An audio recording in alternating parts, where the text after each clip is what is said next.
Hello everyone, please settle down.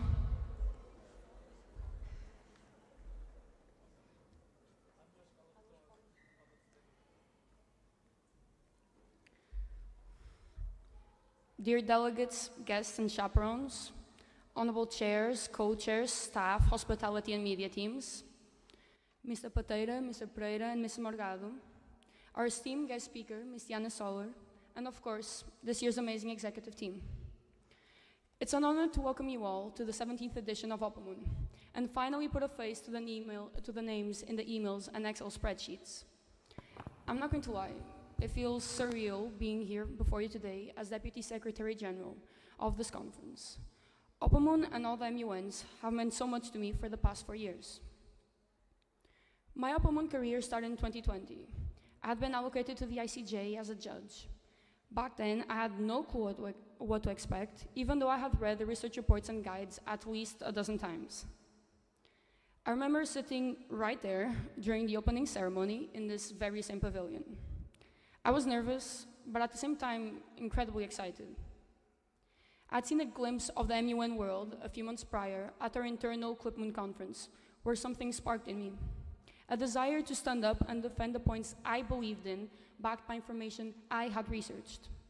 When I delivered my first speech, I realized that what I had to say actually mattered, which immediately made me much more assertive, confident on my voice, and secure in my abilities. It was after that impactful experience that I signed up for every model UN conference I could. I went to several different places all over Europe, both in person and virtually.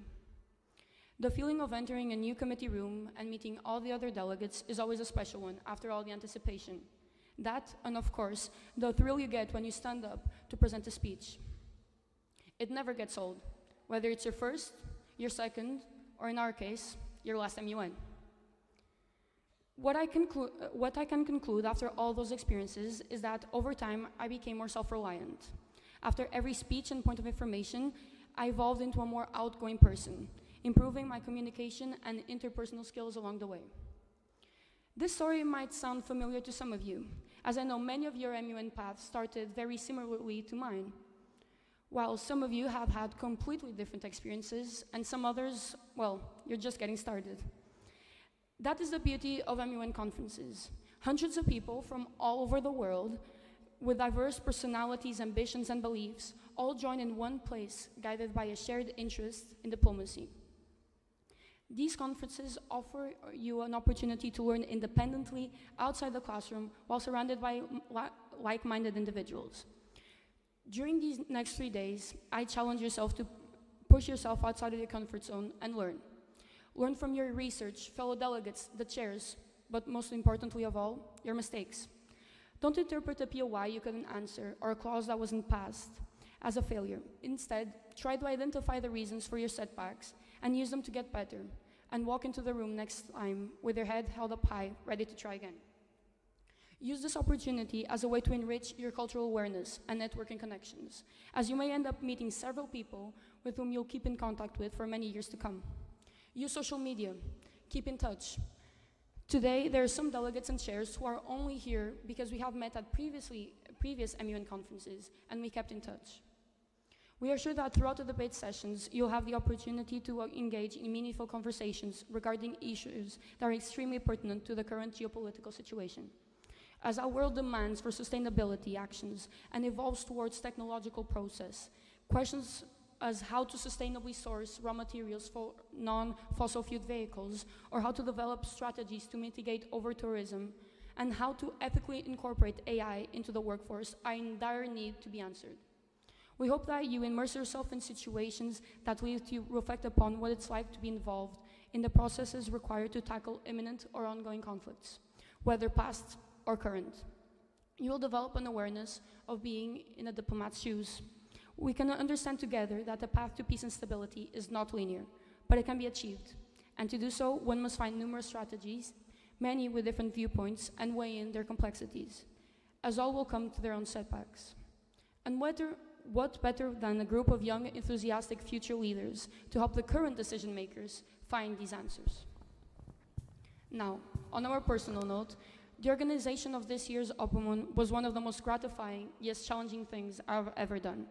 But to be honest, every email, meeting, and all the late night messages were completely worth it. Every time a delegate approached me in the corridor to share their eagerness, even if it was to explain their plans for world domination, I realized how much MUNs also mean to you. It's incredible to stand here now and see the same excited look that was in my eyes not so long ago in many of your faces. I'm looking forward to popping into the committee rooms today and tomorrow to see you all there to make the difference. To everyone present, I don't have many more things to say other than thank you. I would like to share my appreciation to all the people that you wouldn't think were so crucial to organize this conference. Firstly, I need to give a big obrigada to Tininha in the copy center, who let us use her guillotine, laminator machine, and half of her working space so we could cut, laminate, recut, and put a hole into all the badges that are around your necks right now. She did all of this for a couple of weeks with a smile on her face while we listened to music on the radio. To Sr. Manuel and Sr. Oliveira, Clip's handyman, who gave us access to the garage 1,000 times and were more than happy to provide us with every resource we needed. To Mr. Pateira and Mr. Pereira, thank you for all this incredible opportunity and your availability after all the constant requests for meetings. But more than that, thank you for always being someone we could count on, regardless on the time and situation. Without you keeping us in track, this conference would not have been possible. And most importantly, thank you to this incredible executive team. Constanza, I admire you for being able to put up with our constant questions and changes of heart. And thank you for dumbing down all the complicated things so we could understand the reasoning behind them. Matti and Sofia, thank you for listening to all the message we bombarded the executive team group chat with, even though some of them weren't directed at you. Your capability to manage your respective staffs took a huge load out of our shoulders, which I'm immensely grateful for. Valentina, thank you for your resilience and patience with all those emails and your ability to coordinate all the different departments at CLIP. And this year's Secretary General, Nuno, it was an honor to share this path with you. It is incredible to see the plans we made over WhatsApp voice messages finally make the light of day. With this being all said, I wish you a fruitful debate and hope you take full advantage of this unique opportunity. I now yield the floor to our head of school, Ms. Morgado.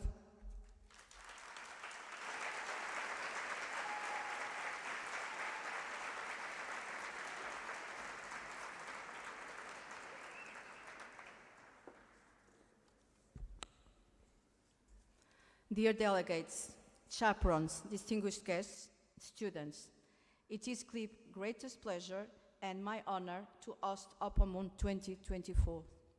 We are particularly delighted to welcome all participating schools for these 3 days of debates, where intense discussions, constructive arguments, powerful solutions, and the cooperation of parties to strong and impacting resolutions will certainly contribute to revivify and support the principles of the United Nations, the ideals of peace.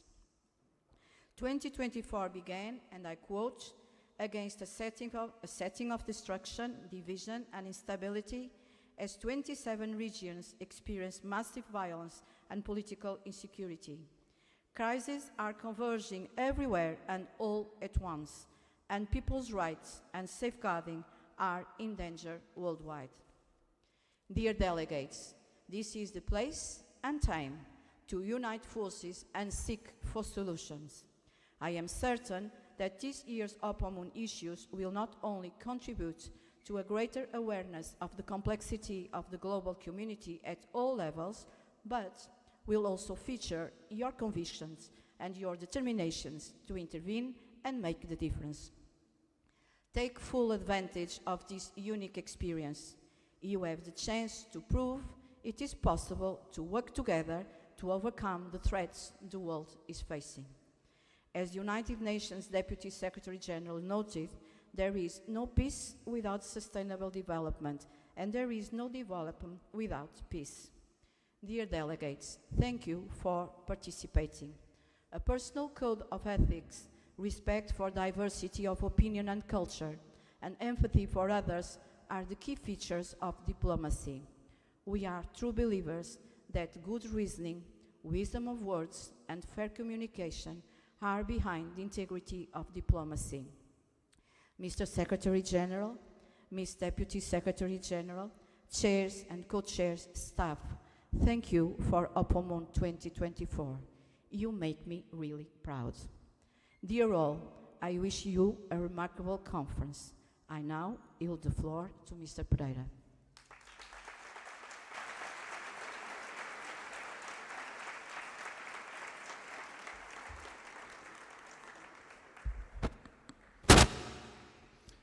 Secretary General Nuno Carvalho and executive team, committee chairs and co-chairs, Honorable Keynote Speaker Diana Soller, esteemed representative of Porto's municipality, our institutional partner Luís Braga, dear head of school Mrs. Morgado and CLIP leadership team, esteemed guests, valued teachers, dear CLIP community watching this ceremony on YouTube, to all those that contributed to OPOMUN 2024, past OPOMUN executive teams, dear delegates, esteemed chaperones.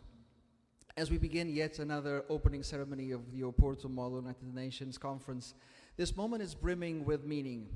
Another year has gone by and much history has been written. The last 12 months have not been a positive page in the world's diary. Many lines have been crossed in international relations. While some may see this as a failure of diplomacy, the failure of the United Nations, I believe we should use it as an opportunity. Today there is an even greater need for the UN to raise itself as the overarching arbitration agent. The shadows above, which none of us can ignore, may be dissipated through compromise, understanding, and cooperation. This must be, and that always has happened to an extent and eventually. And to push for that moment when peacekeeping and peacemaking once again become the stepping stone, young generations like those here today play a fundamental role. As we can see around us, this is far from being a blithe statement. Those who will shape international relations in the future are here.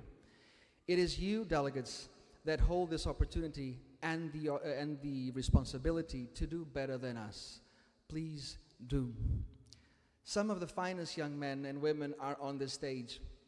To appoint an executive team for OPOMUN is both a privilege and a responsibility.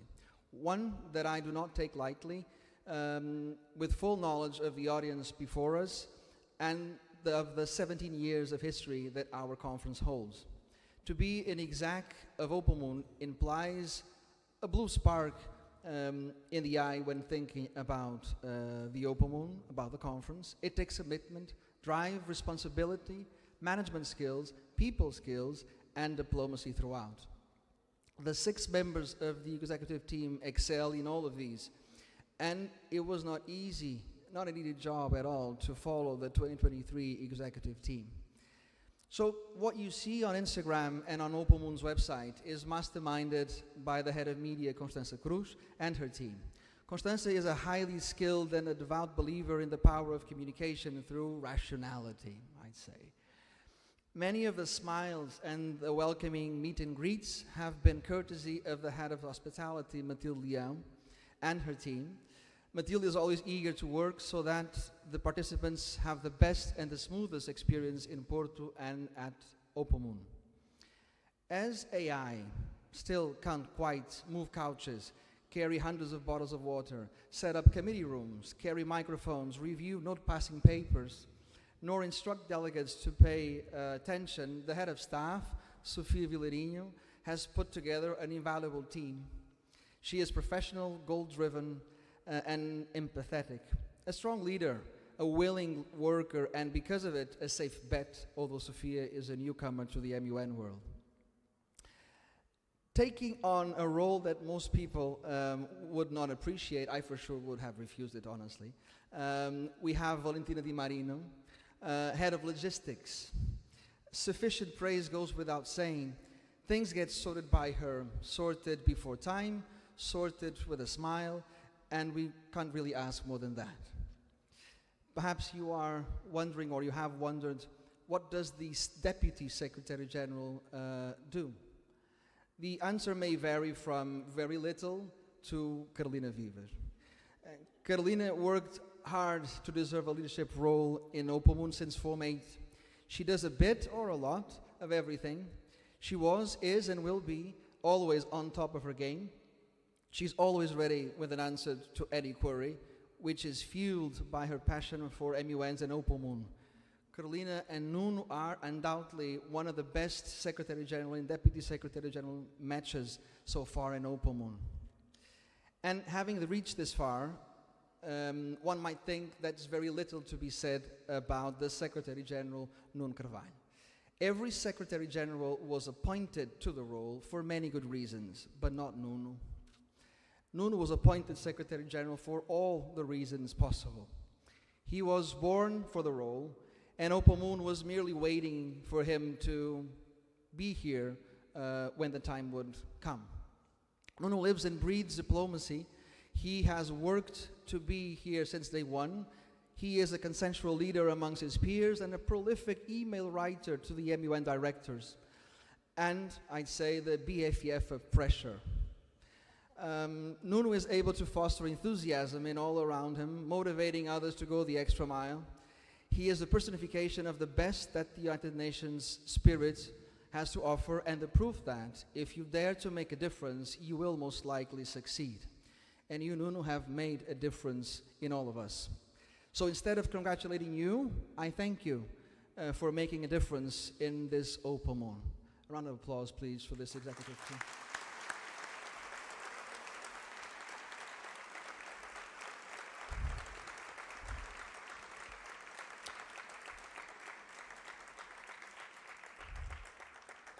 Right now, we face a crossroads. Do we take the path of dialogue and mutual understanding, or the path of forceful international relations and mutual suspicion? The choice seems obvious. However, politics and common sense, national interests and greater good do not always see eye to eye. To help us reason around the challenges of the day, we are joined today by Diana Soller, OPOMUN 2024 Keynote Speaker. Diana Soller is an authority in foreign relations with particular expertise in political science and international studies, which is her PhD field of investigation at the University of Miami. Her field of study has a particular focus on the American politics, having published several academic papers on the matter and co-authored a book on Donald Trump. Diana Soller is a Fulbrighter and a member of the European Council on Foreign Relations. Most notably, she is a renowned political analyst on CNN Portugal and a columnist at the newspaper Observador. So it is our privilege to open OPOMUN 2024, motivated by your reflection. Thank you.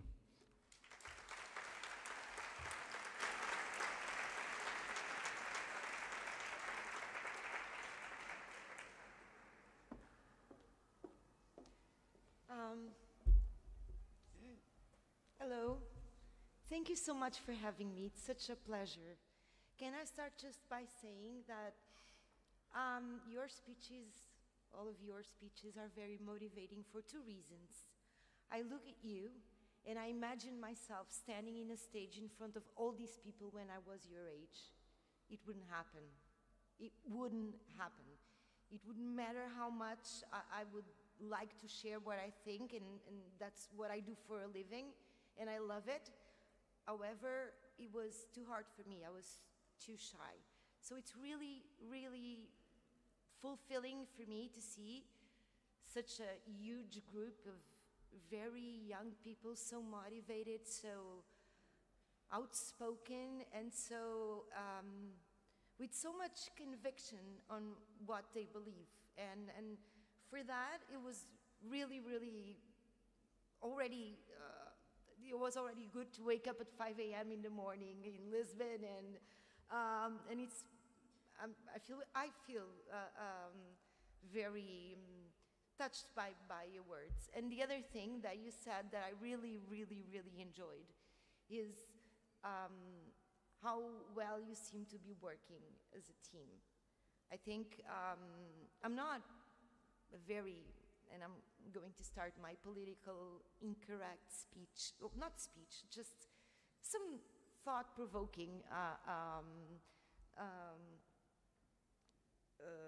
ideas, but teamwork for individuals such as you who are strong, structured, who know what they want, many times is really, really difficult. And it's beautiful to see how you guys managed to do that so well.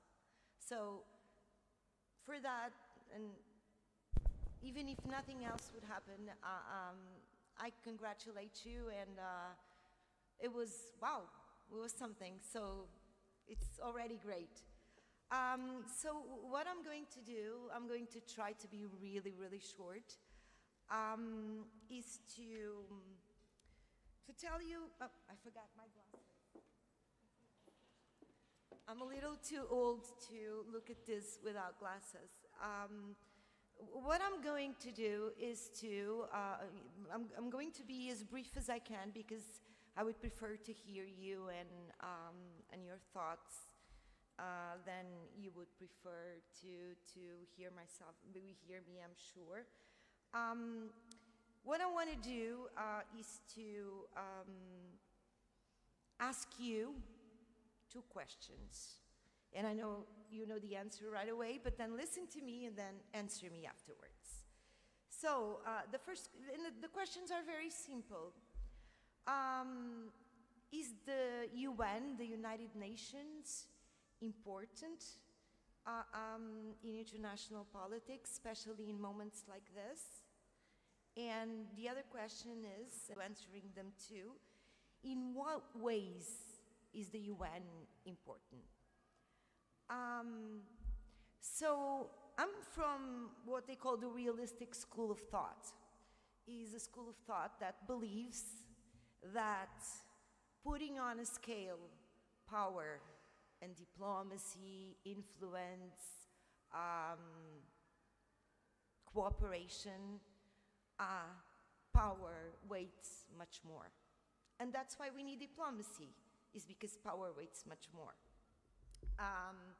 But because I believe that power has so much weight, power in the international system, I have to agree with the scholars that say that the international system is anarchic.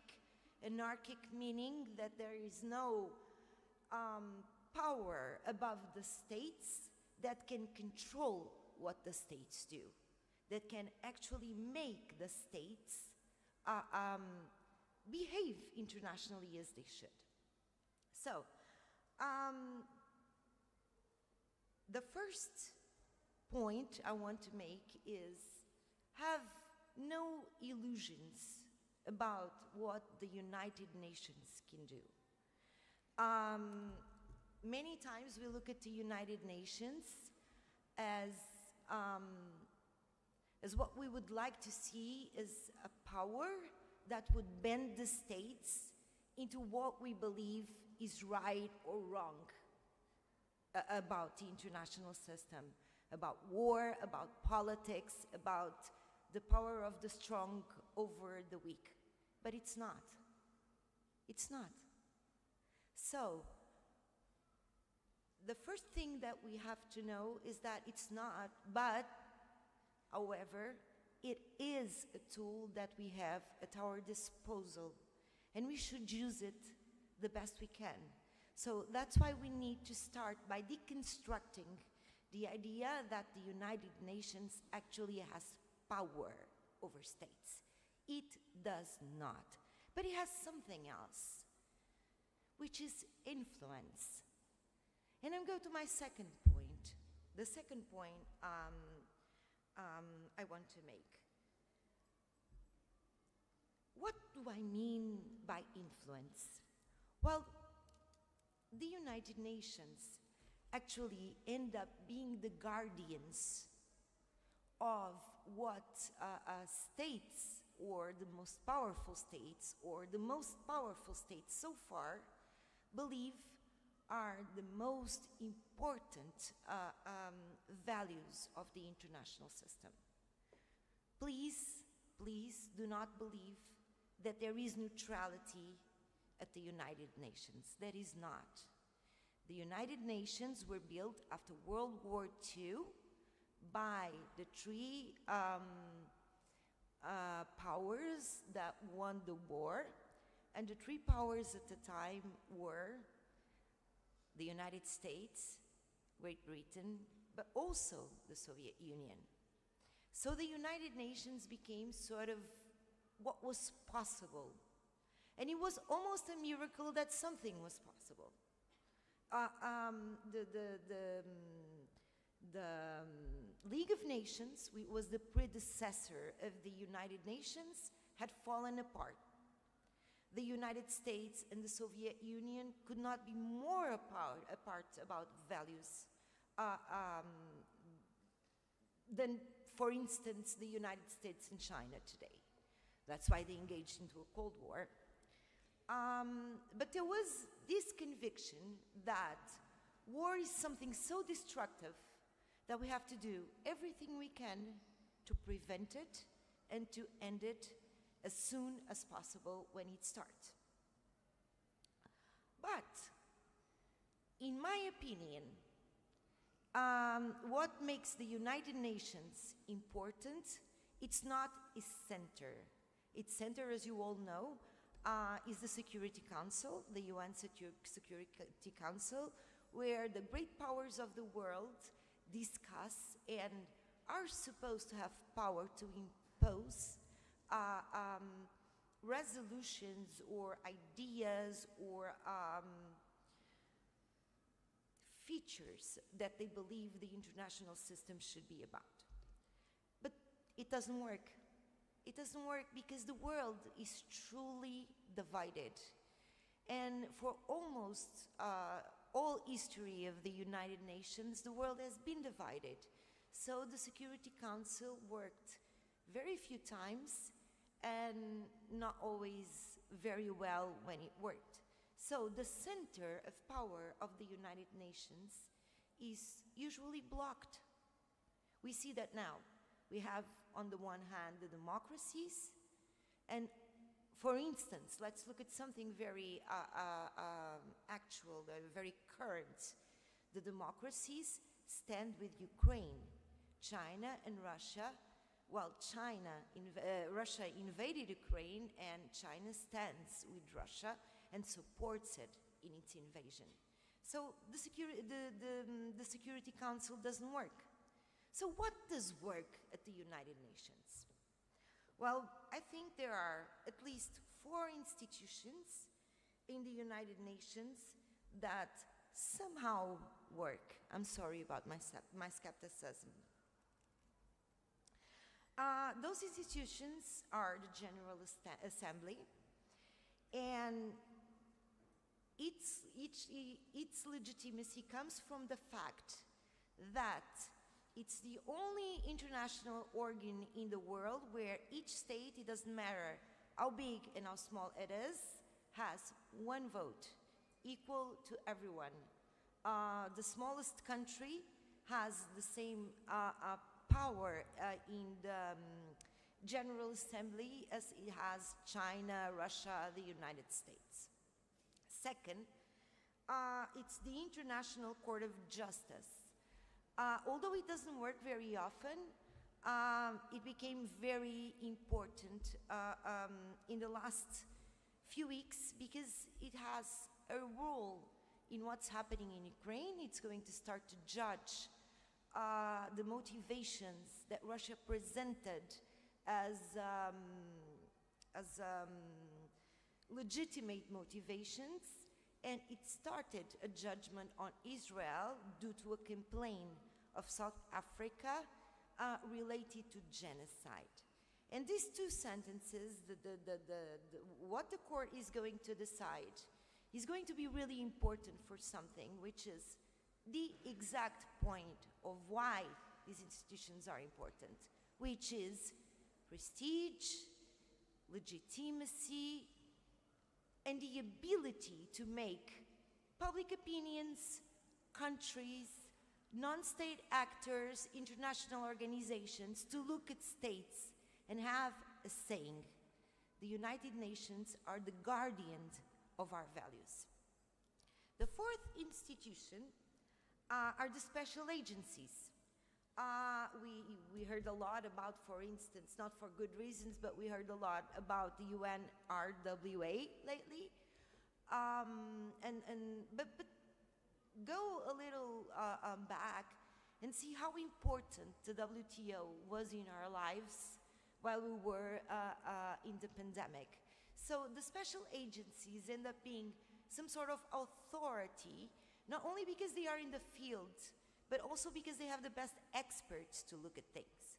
And finally, and this is a point that I want to make, which is really, really important, there is a last but not least institution that is really, really important for the United Nations and for its legitimacy. It's the Secretary General. It's something that for us in Portugal is very important because the Secretary General is Portuguese, but more than anything, the Secretary General ends up being the speaker, ends up being the figure that somehow employs all these or uses all these features that the UN has to try to make the world a better place. But the Secretary General only exists and only has a position because all these international organizations inside the UN are working together towards one goal. So I told you I was a realist. And then I start to speak about how important the UN is because it's the guardian of values, it's the guardian of Western values, actually, to be completely straightforward with you, is the one that can actually point its finger at states where they do not behave. So what? What's the consequence? Prestige. And we live in a world where states' behavior and states' prestige has a lot of influence in states' behavior. It was something that happened for the first time in the 19th century during what was a sort of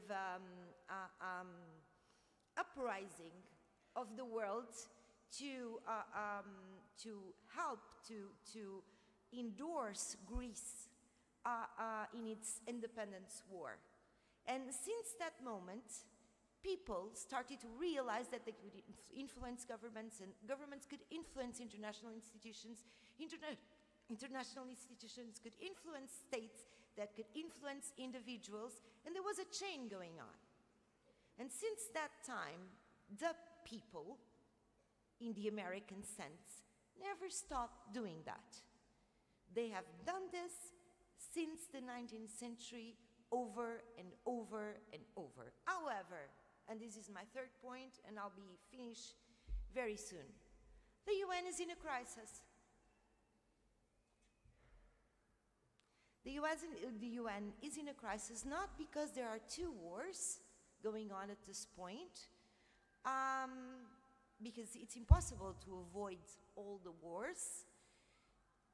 The UN doesn't have the power to avoid all the wars, but because its institutions are not functioning the way they should.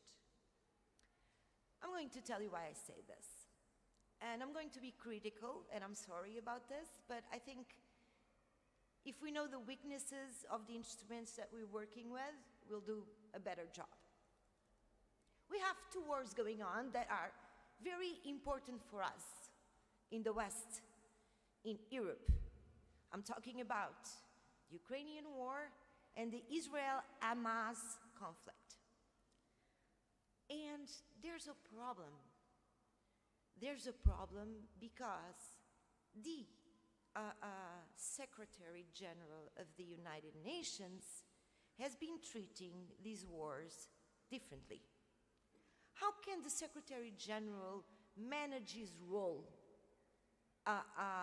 in the international relations? He has two possible ways. The one he chose for Ukraine, which is being as neutral as possible, independently of all the resolutions of the General Assembly, independently of all the sentences of the International Court, independently of whatever comes from the United Nations. Neutrality helps in a way because gives the Secretary General and the United Nations the ability to act as a mediator. And many times we need mediators that are not states. There are those who are capable, because they are guardians of some values, to make the parties sit together and reach a conclusion. But the United Nations, through its Secretary General, chose a completely different path in the Israel-Hamas war.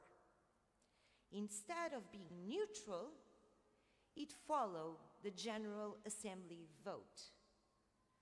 And following the General Assembly vote, he is very, very partial about the decisions and statements he made.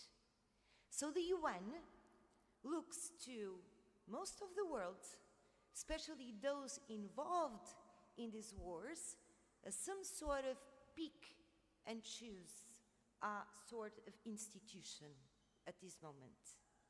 How do you fix this? I don't know. Well, I have my idea, but I'm not going to answer. But this needs to be fixed because the UN, and you made me think while I was preparing my remarks, is more important than we think many times. The UN sometimes is the last source of democratic and open institution able to make us think what's right and what's wrong. But for it to work, it needs cohesion, coherence, credibility, strength. And that is something that it doesn't have right now. So please, please, find ways for it to turn around and become what it was at some points of history, a reference of what we need to believe to make this world a better place. Thank you.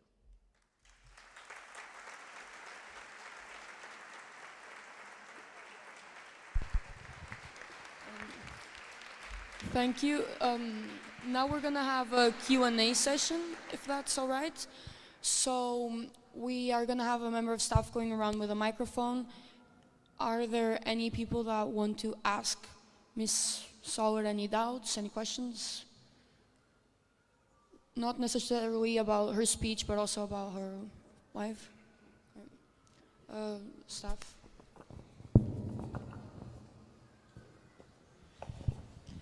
Thank you for your presence. I would say, I think I can speak for many people here. Of course, it's really interesting to see your political perspective on the case, but as the young to-be diplomats that most of us will be, I would like to understand a bit better how your political path took place.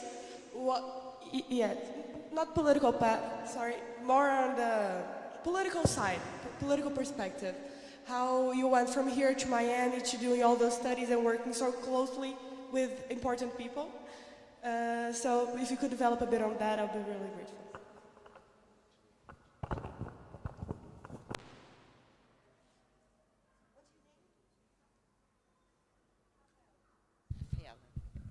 Hello, Rafael. Hello, everyone again. My path happened by accident. I never thought about studying international relations.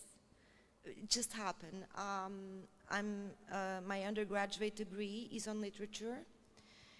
And when I finished school, it was a different sort of, the undergraduate degree was different at the time. We had 5 years of just one course. There was no bachelor's and MA. And so I studied for 5 years. I studied literature. And I didn't know what to do with my degree because I the only possibility was to be a school teacher or something like that, and that was not something that I was interested in. So I went to school again, and I did my first master's in journalism. And I started to be a journalist. And I didn't like it either because I thought it was not very deep. And I needed something deeper because my way of thinking and my way of, I wasn't really happy because most time journalists, what they do is not going to wars, which was what I wanted to do, is going to press conferences that are really, really boring. And at some point you know everyone and everyone says the same, and you get to a press conference and know already what they are going to say. So it became really, really boring very fast. So I went to school again. And I did my master's, my second master's in international relations. And it was not supposed to be a master's. It was supposed to be just a post-graduation. But I was good at what I was doing, and my professor started to ask if I wanted to keep on studying. So I did the post-graduation and then the master's. And when I finished the first year of the master's, I hadn't made my dissertation yet. I haven't written my dissertation yet. I was invited to be a researcher at the National Defense Institute, Ministry of Defense, Portugal. And I went. It was kind of crazy because I was 28 years old or something, and I switched jobs. I had a good job, a good life, but this research thing was pretty cool, and I decided I wanted to do it. So I switched jobs, and I start to research, and that's when my international adventure started. I started to go to represent Portugal in a number of places, and that's when I met all the international community in several ways, and I really enjoyed it, but I had a very few knowledge in international relations. I had just started. I needed something more. So I started to study by myself, study as much as I could, and I finished my MA, and at some point I thought I wanted to do my PhD. I was 30-something, so I was late. I was clearly late. And so my professor at the time, one of my professors at the time, my master's degree mentor told me, you should try a Fulbright. You're not going to get it because it's way too hard, but you should try. And so I did, and so I got it. And 1 year later, I was traveling to the United States. I lived there for 7 years. I did my PhD, and I came back. And since I came back, I teach, but also without thinking very much. What ended up happening to me was to get into the public space. I'm still shy. I still don't like the cameras. I still don't like to talk to a lot of people. However, I see what I do, especially since the Ukrainian war started, as something that I, as a citizen and an individual, needs to do. Because I was lucky enough to have huge opportunities that were not very common in Portugal at the time I was studying. And I feel that although everything I got was merit-based, I had the opportunities nonetheless. So I think I should give something back because of that. And so that explains this last leap, which is my presence in public space. So this is why I'm basically. And I still love literature. I still read a lot. And you should do the same, because there is nothing like a sentimental education for a good diplomat. People who have culture, who read, who go to the movies, who play an instrument, who listen to good music, who are empathic, are much better diplomats and understand the world much better than those who don't. Okay, thank you.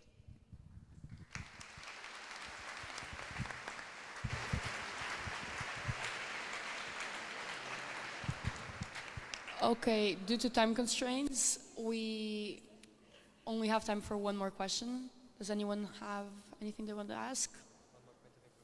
One more point of information. The one in the third row, sorry.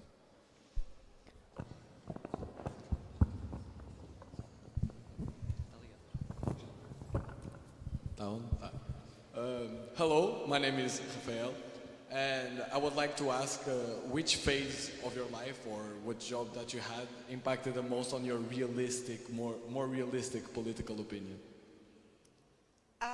That's a really good question, because I think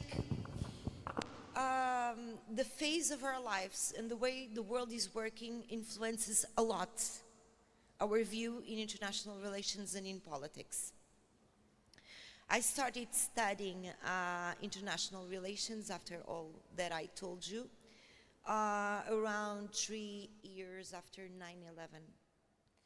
And the word at that time, the fashionable school of thought, was what they called at the time the end of history, which was a very strong sort of liberalism that was born in America, but it spread across Europe after the Cold War, where everyone believed that history had come to an end. This comes from an author that's called Francis Fukuyama, drinking or inspired by Hegel. And his idea that became very popular when he wrote about it in 1990, 1991, was that the West has defeated all rival ideologies. It had defeated Nazism in World War II, and then communism in the Cold War. And so there was no ideological rival for democracy. So the logical thing that was going to happen to the world is that everyone was going to democratize. This seems really silly now, doesn't it? Okay, it's okay to say it looks silly, because it does, because it probably was. It was a lot of wishful thinking, and it was a lot of triumphalism after the end of the Cold War. And because I went to academia, among this triumphalist wave that was still there, because ideas don't change from one moment to another, and I was a daughter of 9/11, and I was a daughter of the Iraq War, I was like,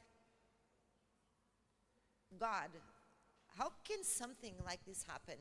I have people teaching me that everyone is going to become a democracy, and we already know there are ideologies that want to end democracy just because they hate it. There's something not working here. And so when I started to study those, and the other thing was, okay, the idea that everyone can be a democracy is great, but can we reinforce democracy? I don't believe it. It's a strategic mistake. So I think what influenced most my life and what made me a realist, although I'm a special kind of realist, because I'm the kind of realist who goes to history all the time for lessons, for understanding. I go to political philosophy all the time because I think ideas really matter, and ideas really influence the way decision makers make decisions. Other things also influence, but ideas do influence too. I became a realist because in the end of the day you have to look at facts the way they are if you really want to have a true knowledge, true appreciation of what is going on in the world, without, and this is really important, without losing your identity, but at the same time understanding that you have bias. If you know that you have bias, I'm Western. I believe in democracy. I lived in Portugal and in the United States. I'm a conservative in what concerns politics. I'm a woman. I'm a liberal in what concerns people's lives, a classical liberal, a live and let live sort of liberal. So I know that when I look at politics, I study things, and my conclusions are very influenced by who I am. But if I know that, that's fine. So this is part of what I want to tell you. It's okay to be a very strong supporter of the UN. But please, please know that there's a lot of wrong things going on in the UN, because if you don't know that, you won't be able to use the UN at the best of its abilities, and you won't be able to use the UN in ways that it can actually help you to make the world a better place. Okay? Thank you.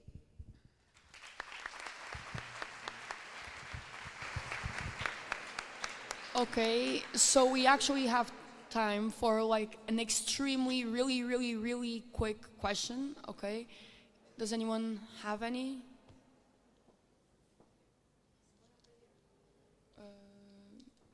Okay, so we have one here. Staff, please give the microphone. Hello, my name is Gabriel, and my question is how this type of events such as MUN help bring awareness to the actual UN? That's a good question. Bring awareness. It depends on what you can make out of it. It can bring a lot of awareness in the sense that you can get out of here much more enlightened about what the UN is, about what is good on the UN and what the UN can actually bring to our lives and to our world. Or it can be nothing. It's all up to you. All up to you. In the end of the day, countries, international organizations, schools, TV commentators, they are all people. And our jobs and what we believe, it's a lot about what we make with what we have. So please, please, please take the best advantage possible of this event, because this is really unique, this is really interesting, and this is what makes people grow intellectually. So please, please make it like really worth it.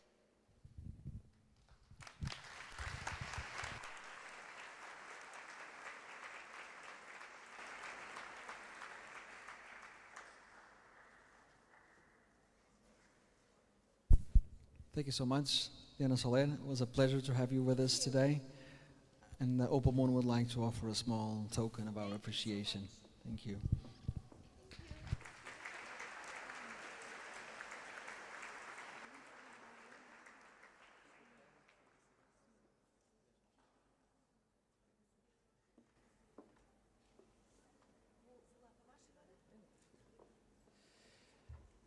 I will now be calling up the chairs of the respective committees. Please come up to the stage. The chairs of ICJ, Rafaela Totini, João Rodrigues, and Yasmin Melo.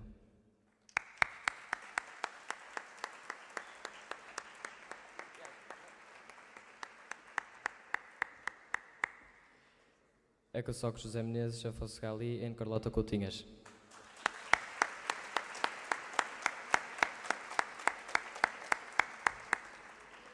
HR Rafael Estevinho, Bia Pereira, and Guilherme Rocha.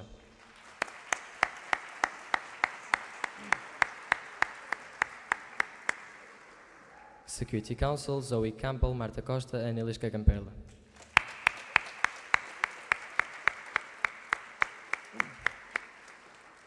Historical Security Council, Gabriel Holsworth, Maria Peçanha, and Mariana Moreira.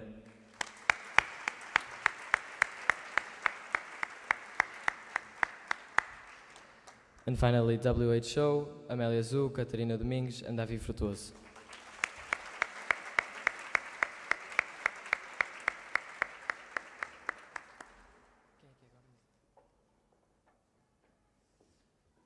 Thank you. You can go back to your seats now.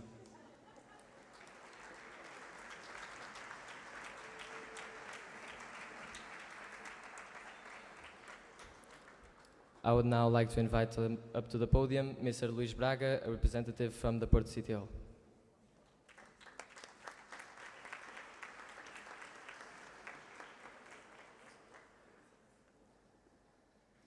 Hello all, it is a pleasure to be here representing the municipality of Porto. Welcome to Porto.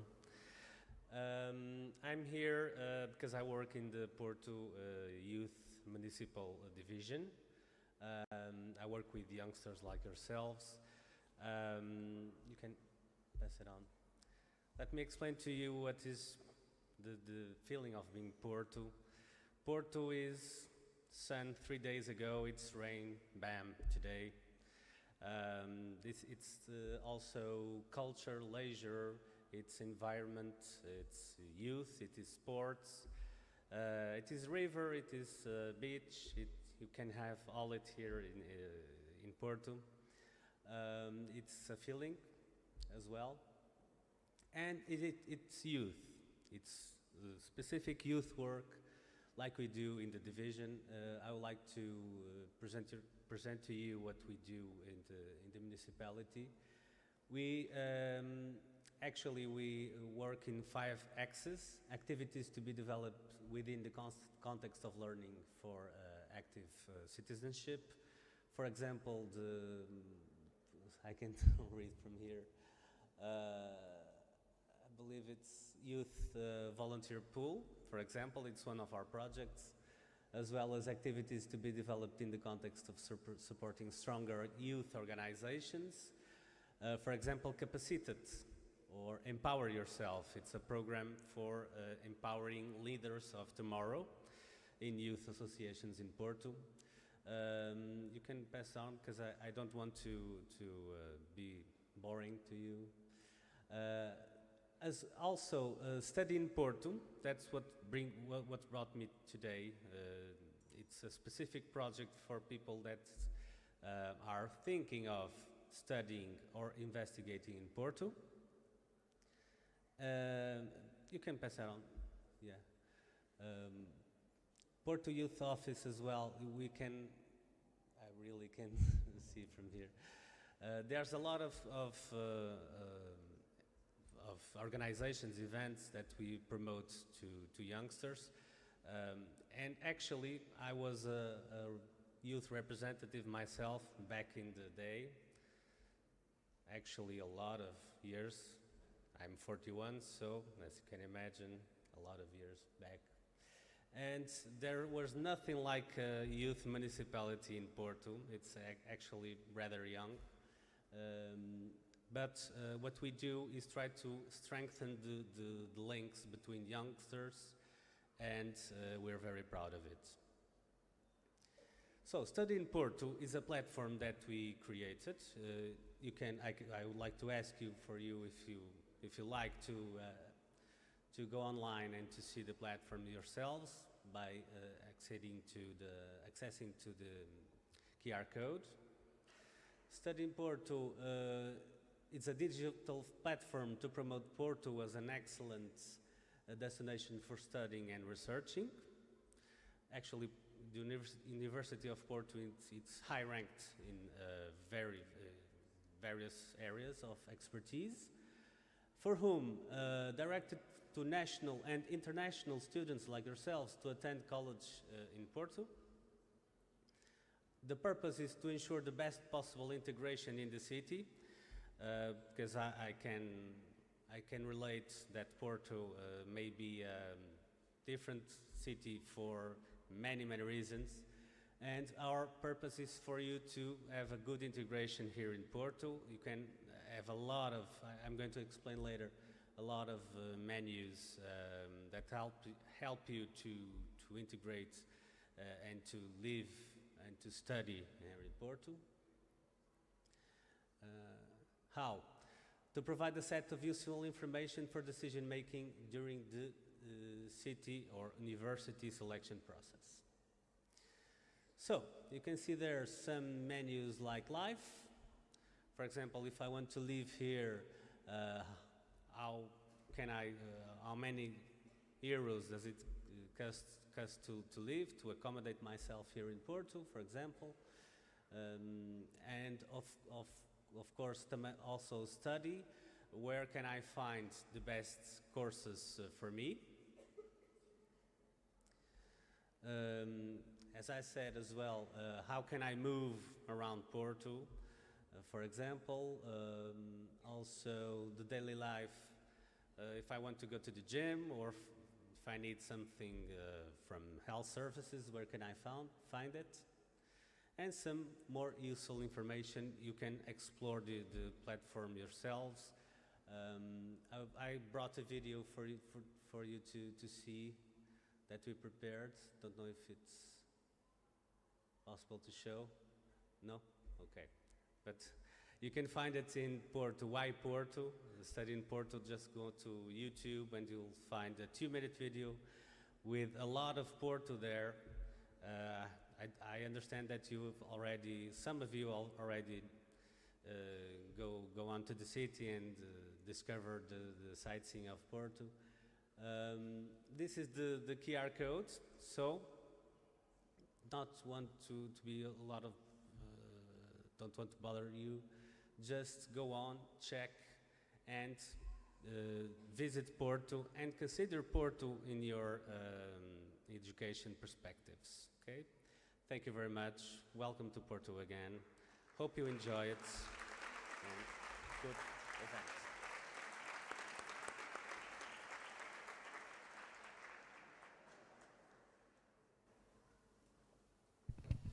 Please welcome to the podium now our Head of Logistics, Valentina Di Marino.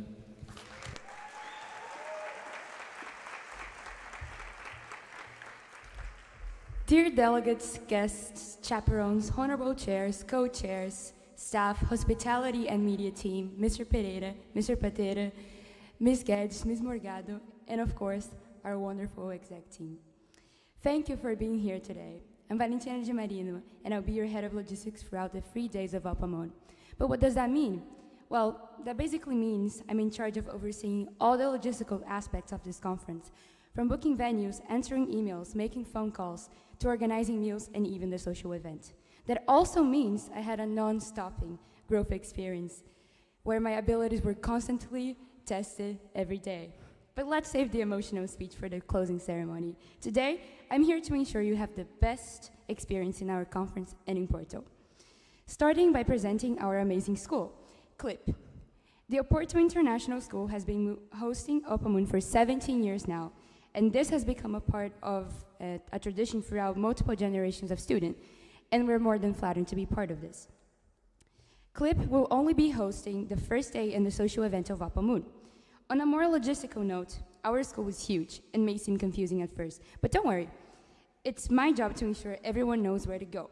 CLIP has 3 floors. The level 0, where we're standing now, the level 1, where most of your committees can be found, and level -1, where all the canteens are. There are also 2 sides, the west wing and the east wing. Walking past the front desk and turning to your right into the west wing, you can find a staircase to the first floor, where you'll find the Security Council in 201, the Historical Security Council in 204, and the ICJ in 205. To the left of the front desk, into the east wing, you'll find another staircase. Going down the -1 floor, you will find our auditorium. This is where the WHO sessions will occur. Then, right behind the reception, you will also find another pair of staircases leading you to the amphitheaters. This is where ECOSOC in Amphitheater 1 and HR in Amphitheater 2 are located. Additionally, you can find in between these committees the chaperone lounge and luggage storage room. I know this may seem overwhelming, but don't worry. Staff members will always be available to help. Once the opening ceremony ends, committees will be called upon by one, and staff members will escort you to your respective rooms. So rest assured that no one will get lost. Chaperones, so you are able to navigate between committees and see your students shine, our Deputy and Secretary General will give you a tour around the campus after the ceremony. This reminds me of another important point, your badges. Please be reminded that these are necessary for you to enter and exit OPOMUN grounds throughout these 3 days. Therefore, do not lose them. They are crucial for us to identify participants who cannot be photographed or people with dietary restrictions. Notice how some of the badges have a green sticker glued on the back. This allows us to identify more easily people who have dietary restrictions or allergies, preventing any accidents from happening. If this is your case, please inform a staff member before getting your snack, lunch today, or during the social event tomorrow night, as these meals are carefully packed according to your restrictions. Individualized meals are carefully packed according to your restrictions, and they ensure no allergic reactions are caused, which we cannot promise in the normal lunch. If you do have an allergy and do not have the green sticker, please notify it to one of the staff members or executive team immediately. Additionally, some of you have red and orange stickers on the back of your badges. These are an extra way for a media team to know if you're given the consent to be photographed or not, so please do not take them out. Speaking of food, another important part of our conference includes the coffee and lunch breaks. Today, lunch will occur from 2 to 3 in both the West and East canteens, which staff members will escort you to when necessary. Then, also today, from 4:30 to 5, we will be entertaining the coffee break just outside the Security Council and next to the staircase on this very floor. Talking about social events, we will be hosting a dinner tomorrow at Clips West Canteen from 8:30 to 11 with games, a photo station, and live music. So please do not miss it because we really want to see you there. Speaking of fun activities, our partnership with Porto City Hall allows participants to properly get to know our wonderful city. From Thursday to Sunday, from 10 to 5:30, schools will be able to visit museums for free by simply showing their OPOMUN badges, including the Reservatório, Museu Romântico, Banco de Matérias, Arqueosítio, and Casa do Infante. The executive team was also able to provide Andante Pass to the schools who booked tickets beforehand. These 72-hour tickets allow you to take buses and metros around the whole city of Porto for a cheaper price from the moment they're first used. If your school did not contact us in time and would still like to use them or requires additional cards, please contact our head of hospitality, Matilde. This way, a member of hospitality can guide you to the nearest metro station so that you can buy refillable metro cards. Lastly, let's talk about the conference. The second and third days will be held at the HF Ipanema Porto Hotel near the Boa Vista Roundabout, a lovely region of Porto. Next to the hotel, there are 2 malls and great restaurants mentioned in the hospitality booklet, where you can try delicious food from all around the world. Moreover, during the last day of our conference, ECOSOC and HR committees merge into the General Assembly. These sessions are going to be chaired by the Secretary and the Deputy Secretary General, and be composed of paired up delegates from said councils. I hope to have answered all of your doubts, and for more information, please do not hesitate to ask. In the name of the executive team, we're thrilled to have you here, and I hope you enjoy OPOMUN as much as we do. I now yield the floor to our Secretary General, Nuno Carvalho.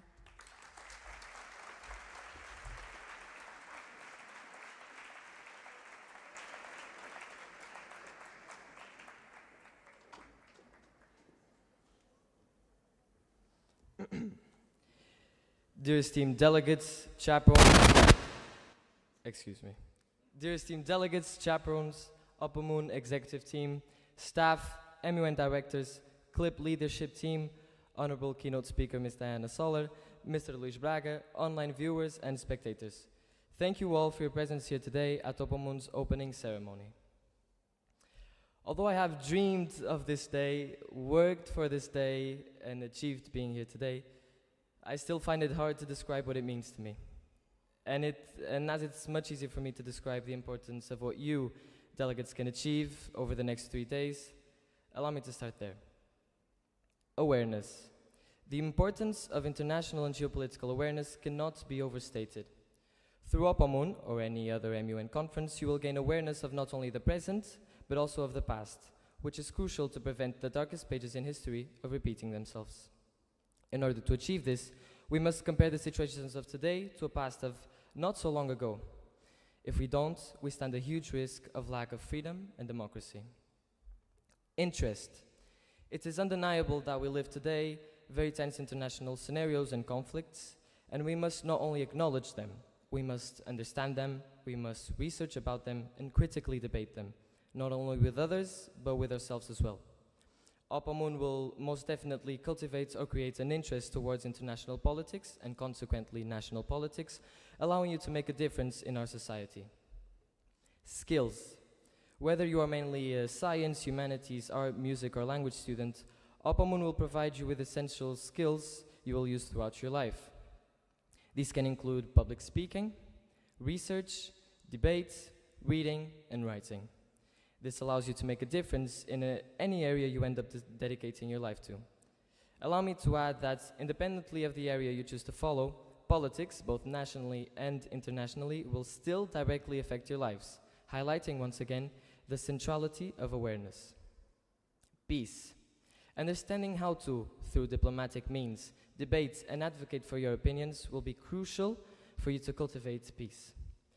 For you to understand that opinions will differ and that not everyone thinks the same, and that should not be the reason for conflict, but a step towards democracy. And as intolerable as some ideas are, peace should always prevail. The accumulation of these factors, in my opinion, are crucial for a democratic world. I take these extremely seriously, and that perhaps is the reason why it's difficult for me to explain what it means being here today where I am. Not only me, but everybody behind making OPOMUN a reality carry on their shoulders the responsibility of providing an opportunity for everyone here to become more aware, interested, skilled, and peaceful. Therefore, I would like to ask you delegates to, when given the opportunity, thank your MUN directors and chaperones for providing you the opportunity to participate in these conferences, and understanding that OPOMUN and MUNs in general are much more than just a conference, but it's an amazing opportunity for personal and collective growth. I understand that sometimes it may be scary to face your fears and to speak, or maybe you are frustrated because you don't like the country allocated to you, but please, do use this opportunity to dare to make a difference, and I am sure everything will go extremely well. Additionally, it's only fair for me to thank everyone that made this possible. Firstly, Carolina Vivas, our Deputy Secretary General. I am so grateful for the opportunity of being able to work with you. I cannot stress enough how much you are essential for OPOMUN 2024. After all our long voice messages happening multiple times per day, every day since October, and our multiple daily hourly meetings, which could definitely add up to a very successful podcast, I can say you are the best person I have ever worked alongside. Thank you.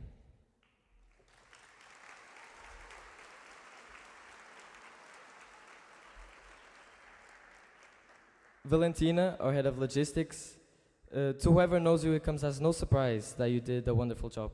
You managed to relieve a lot of pressure from Carol and I, and still kept everyone in the team happy and made sure everyone is having a good time. Thank you.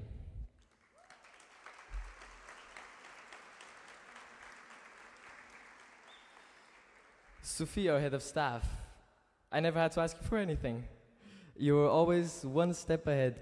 Your dedication is evident due to the fact that you helped us multiple times and volunteered to go beyond your responsibilities. Perhaps sometimes your job is underappreciated. I want to make it clear that it shouldn't be. Sophia, you are essential for multiple aspects of this conference. Thank you.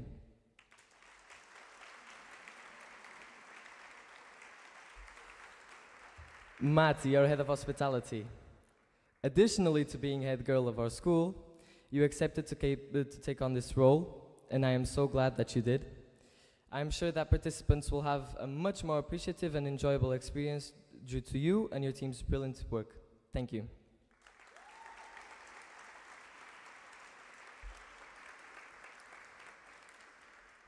Constanza, our head of media.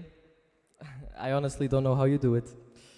Since we announced OPOMUN was back, in our social media, Constanza has come up with innovative content daily. Because of you, Constanza, we have attracted more people to this conference and platform, which allows more people to gain these qualities I spoke of earlier. So thank you.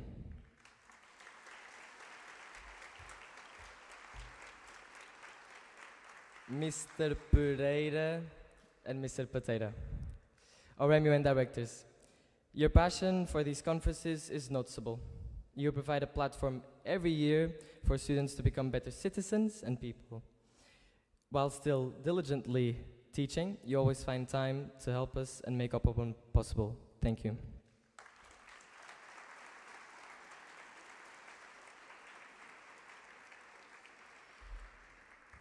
Finally, thank you to every single committee team, staff, media, hospitality member, chaperone, and delegate for being here, which ultimately makes our conference happen. I hope OPOMUN 2024 goes smoothly for everyone and that all of you have an incredible journey for the next 3 days. Before we officially declare OPOMUN 2024 open, please watch our opening video.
Thank you, media team and Mr. Carvalho, for the amazing Saturday that was spent at CLIP.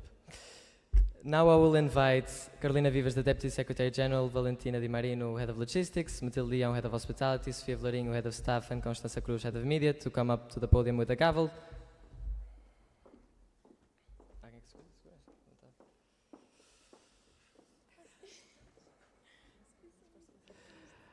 We now officially declare OPOMUN 2024 open.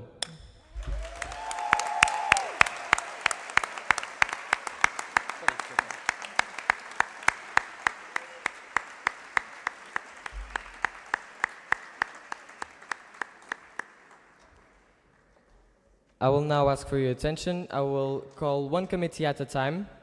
Please, delegates, follow the committee chairs and the staff to their respective committees, okay? First, the International Court of Justice. Delegates of the International Court of Justice, please follow Rafa, João, and Yasmin.